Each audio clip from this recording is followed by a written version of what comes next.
আমার মাঝে মাঝে ভাবনার জায়গা তৈরি হয় যে বিএনপিকে বিতর্কিত করার জন্য বা বিএনপির নাম নিয়ে যেরকম যে উনি বললেন যে বিএনপির নাম নিয়ে ছাত্রলীগ ধরা পড়ছে, যুবলীগ ধরা পড়ছে, এটাও পত্রিকায় আমরা দেখেছি। তাহলে বিএনপিকে মানুষের কাছে হিউমিলিয়েট করার জন্য, কারণ এখনো যদি ক্ষমতা হয় বিএনপি ক্ষমতায় আসবে, বা যখনই ক্ষমতায় হোক না কেন, সুস্থ যদি নির্বাচন হয়, গ্রহণযোগ্য নির্বাচন হয়, তাহলে বিএনপির অল্টারনেটিভ তো নেই। দেখেন, বিএনপি কেন, আমরা গত 18টি বৎসর কথা বলেছি, যুদ্ধ করেছি, লড়াই করেছি, ঝুঁকি নিয়েছি, শুধুমাত্র একটা সাম্যের বাংলাদেশ, ন্যায্যতার বাংলাদেশ এবং আইনের শাসনের বাংলাদেশ দেখার জন্য।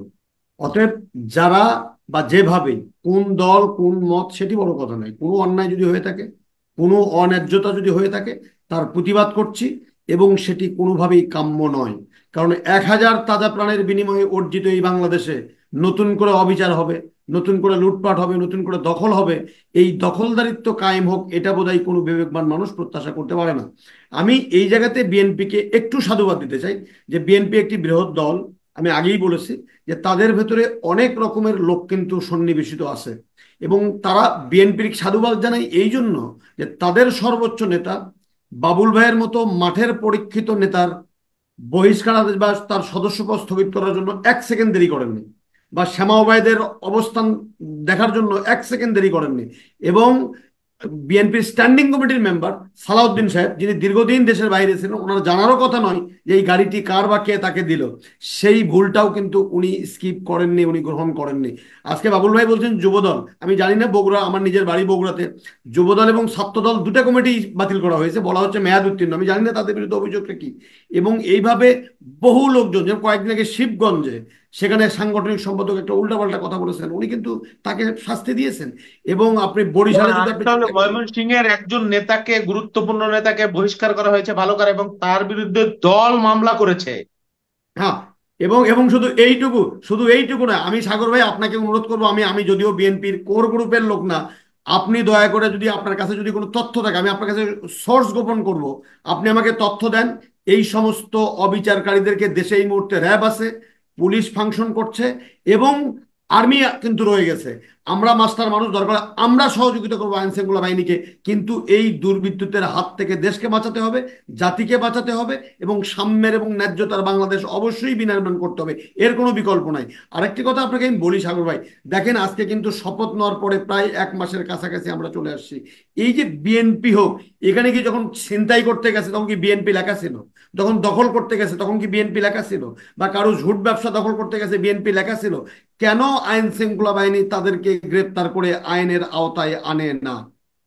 এটি তো আমার কাছে খুব অবাক লাগে, যে একটা পর্যন্ত সময় ছিল, হয়তো 5-7 দিন আইন শৃঙ্খলা বাহিনী কাজ করতে পারেনি। তাহলে এটাও কি বিএনপির বিরুদ্ধে এক ধরনের ষড়যন্ত্র কিনা, যে কে বা কারা এই সমস্ত দুষ্কৃতকারীদেরকে, আমার মাঝে মাঝে ভাবি, আর কি সত্য মিথ্যা আমি জানি না, আমার মাঝে মাঝে ভাবনার জায়গা তৈরি হয় যে বিএনপিকে বিতর্কিত করার জন্য বা বিএনপির নাম নিয়ে যেরকম যে উনি বললেন যে বিএনপির নাম নিয়ে ছাত্রলীগ ধরা পড়ছে, যুবলীগ ধরা পড়ছে, এটাও পত্রিকায় আমরা দেখেছি। তাহলে বিএনপিকে মানুষের কাছে হিউমিলিয়েট করার জন্য, কারণ এখনো যদি ক্ষমতা হয় বিএনপি ক্ষমতায় আসবে, বা যখনই ক্ষমতায় হোক না কেন, সুস্থ যদি নির্বাচন হয়, গ্রহণযোগ্য নির্বাচন হয়, তাহলে বিএনপির অল্টারনেটিভ তো নেই।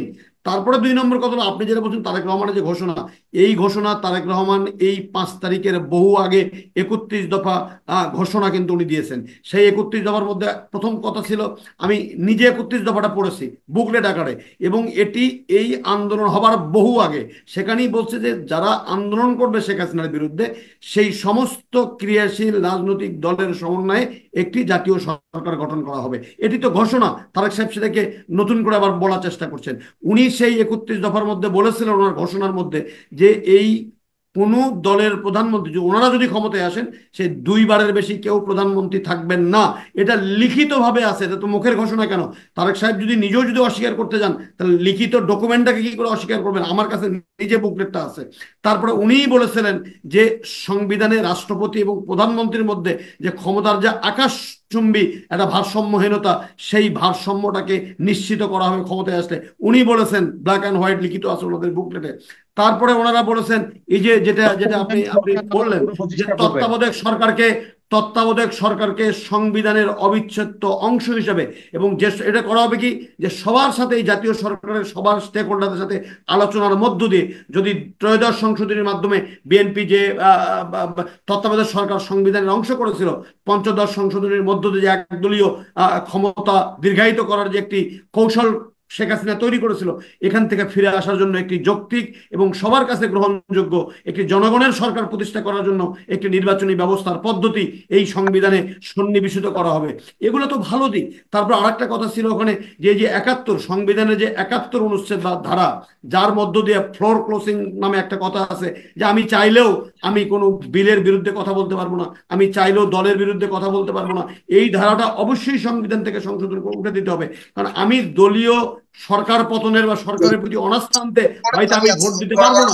সংস্কারের জন্য বিএনপি ভূমিকা রাখছে, সুতরাং বিএনপির যে কথাগুলো সংস্কারের দাবি ওঠার, আজকে যে সংস্কারের কথা উঠছে এবং যেগুলা মোটা দাগে সংস্কার করতে হবে, সেই দাবিগুলা বিএনপি আজ থেকে বেশ কিছু বছর আগেই তারা হোটেলে পূর্বানীতে অথবা হোটেলে ওয়েস্টার্ন, পার্টিকুলার হোটেলে আমি বলতে পারছি না, সেই হোটেলে তারা প্রেস কনফারেন্সের মধ্য দিয়ে আন্তর্জাতিক বিশ্ব, বাংলাদেশি সাংবাদিক এবং সুশীল সমাজ এবং তাদের যে 18 দলীয় জোট বা 7 দলীয় জোট যেটা ছিল, জোটের প্রত্যেকটি নেতৃবৃন্দ উপস্থিত থেকে এই কথাগুলো বলেছেন। এবং বিচারালয়ের স্বাধীনতা, যে বিচারাঙ্গন যে স্বাধীন নয়, যে একজন প্রধান বিচারপতি সাগর ভাই তিনি ছাত্রলীগের হাত থেকে ফুল নেন, উনি হারুনের মতো ভাতের হোটেলের মালিক থেকে সোড উপহার নেন, এই জাতীয় বিচারপতি যেন আর কোনোদিন বিচারাঙ্গনে প্রবেশ করতে না পারে, হত্যা মামলার আসামি যেন হাইকোর্টের বারান্দায় যেতে না পারে, প্রধান বিচারপতির ঘরে লাথি দেওয়া লোক যেন বিচারপতি না হতে পারে, এবং সুপ্রিম কোর্টের এপিলেট ডিভিশনের বিচারপতি যিনি বলেন যে আমি শপথবদ্ধ রাজনীতিবিদ, এই ধরনের দলকানা ব্যক্তিরা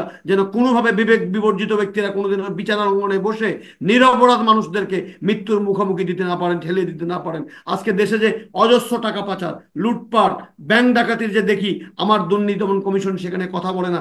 কি করে এখনো এই দুর্নীতি দমন কমিশনের চেয়ারম্যান এবং দুর্নীতি দমন কমিশনের সদস্যরা এখনো আমার আপনার বাবুল ভাইদের, লিটন ভাইদের, এই যে সম্রাটদের টাকায় তাদের বেতন হয়, যারা নিরপরাধ মানুষকে শাস্তি দেওয়ার জন্য, হয়রানি করার জন্য একাধিক মামলা করেছে। আজকেও দেখছিলাম যে অধ্যাপক ইউনূস স্যারের বিরুদ্ধে আরো 4টি মামলা দায়ের করার জন্য প্রস্তুতি নিয়েছিল। তারা কি করে এই দ্বিতীয় স্বাধীন বাংলাদেশে 1000 তাজা প্রাণের বিনিময়ে অর্জিত বাংলাদেশে এখনো ওই চেয়ারে বসে থাকে, এখনো তারা অপসারিত হয় না? এটা আমাদেরকে আতঙ্কিত করে, এটা আমাদেরকে শঙ্কিত করে, এবং এটি গণতন্ত্রের বা দ্বিতীয় স্বাধীনতার প্রকৃত স্বাদ উপভোগ করার থেকে আমাদেরকে শঙ্কিত করে। সম্রাটদের কাছে অনুরোধ করব, এই সমস্ত লোক যারা বেগম খালেদা জিয়া বিভিন্ন রাজনৈতিক দলের নেতৃবৃন্দকে মিথ্যা মামলা, হয়রানি মামলা দিয়ে তাদেরকে নাজেহাল করেছে গত 18টি বছর, আর জাতীয় পার্টি নীরবে, নির্ভয়ে, নিশ্চিন্তে তারা ক্ষমতার স্বাদ ভোগ করেছে, আর এই সরকারের অপকর্মের সহযোগিতা করেছে। লিটন ভাই কিন্তু এখন পর্যন্ত ওই যে কি বলে, যে ওনাদের প্রেসিডিয়াম সদস্য থেকে পদত্যাগ করেননি। উনি যদি পদত্যাগ করতেন, এই সমস্ত রাজনীতির বিরুদ্ধে দাঁড়িয়ে যদি টকশোতে যেভাবে বলেন সেভাবে বলতেন, তাহলে হয়তো সম্রাটের কথাকে আমি মিথ্যা বলতে পারতাম, বা সম্রাটের আর্গুমেন্টকে আমি তার বিপক্ষে বলতে পারতাম। আমি সম্রাটের কথার বিপক্ষে বলতে পারছি লিটন ভাই, দায়িত্ব আপনাকে নিতে হবে। যদি বিএনপির দায়িত্ব যদি আজকে এই মাঠের কর্মীদেরকে জন্য সমস্ত দায়িত্ব যদি বিএনপিকে নিতে হয়, বিএনপিকে যদি কাঠগড়ায় দাঁড়াতে হয়, এবং তারেক রহমান প্রকাশ্যে বলেছেন তাদেরকে ধরুন, আইনের আওতায় সোপর্দ করুন, দল হিসেবে তারা করছে। আমি আজকে জাতির একটি ক্ষুদ্র মানুষ হিসেবে আইন শৃঙ্খলা বাহিনী এবং অন্তর্বর্তীকালীন সরকারের স্বরাষ্ট্র উপদেষ্টা সহ সবাইকে অনুরোধ করব, কে বিএনপি করে, কে আওয়ামী লীগ করে, কে জামাত করে, কে জাতীয় পার্টি করে, কিচ্ছু দেখার দরকার নেই। যারা দখলবাজ তাদেরকে দখলবাজের ধারায় তাদেরকে আইনের আওতায় নিয়ে এসে বিচার করুন। জাতি স্বস্তি চায়, জাতি এই দখলবাজদের হাত থেকে, দখলদারদের হাত থেকে মুক্তি চায়। আপনি দলের উপরে দোষ দেবেন আর নীরবে এই সমস্ত অপকর্ম করার জন্য দুষ্কৃতিকারীদের সুযোগ করে দেবেন, এটা কোনোভাবেই কাম্য নয়।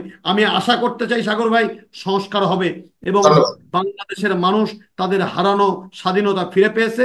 এই স্বাধীন বাংলাদেশে মানুষের ভোটাধিকার নিশ্চিত করার মধ্য দিয়ে জনগণের সরকার প্রতিষ্ঠিত হবে। সেটা যদি আবারও যদি জাতীয় পার্টিকে মানুষ ভোট দেয়, ক্ষমতায় যাবে। তারেক রহমান বলেছেন প্রয়োজন বোধে আমি বিরোধী দলের অবস্থান গ্রহণ করব, তবু জনগণের ভোটাধিকার জনগণকে ফিরিয়ে দিতে হবে। সেই জায়গাতে জনগণের ভোটাধিকার জনগণ ফিরিয়ে দেওয়ার যে সংস্কার, সেই একটি সুষ্ঠু নির্বাচন, জাতীয় নির্বাচন দেশে অনুষ্ঠিত হবে। সেই ভোটে ভোট দেওয়ার জন্য উন্মুখ হয়ে জাতি বসে আছে। ধন্যবাদ আপনাকে।